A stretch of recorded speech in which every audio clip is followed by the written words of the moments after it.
Balcon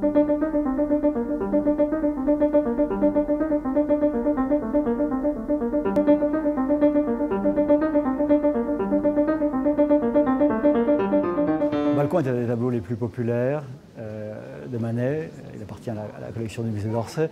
Il vient de la collection Caillebotte, hein, c'est donc un tableau très particulier par son historique.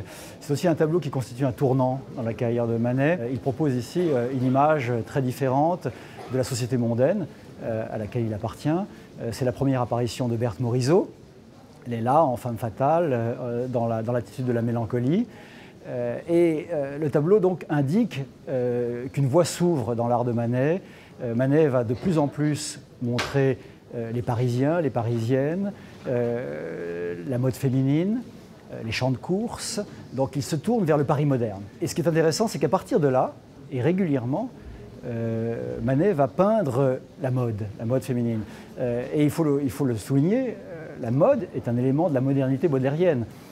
Dans le grand texte que Baudelaire consacre à Constantin Guis en 1863, la mode occupe tout un chapitre. C'est l'un des signes, au fond, qui permet à la peinture de s'inscrire dans l'époque. Donc il faut imaginer comment on a pu recevoir un tel tableau au salon. C'est en cela d'ailleurs qu'il devient une icône de la modernité, notamment pour la jeune génération, car en 1868-69, avec le soutien de Zola, il est regardé comme la figure la plus importante de la peinture parisienne, par le jeune Monet, le jeune Renoir, le jeune Sisley.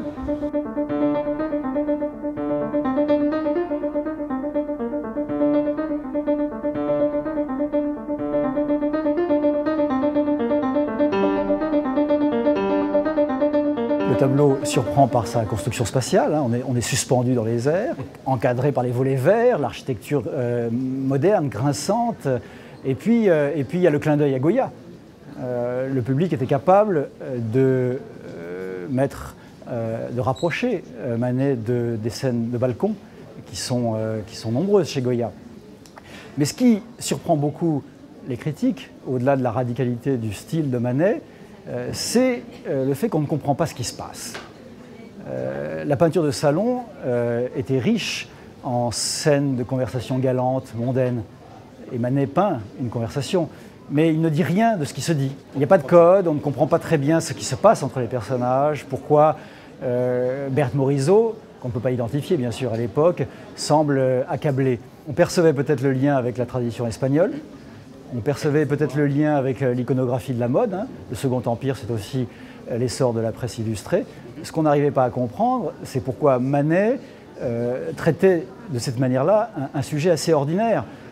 Pensez à Stevens, pensez à tous ces artistes de société qui montrent la société mondaine de leur époque, mais d'une façon plus directe, plus intelligible, plus séduisante.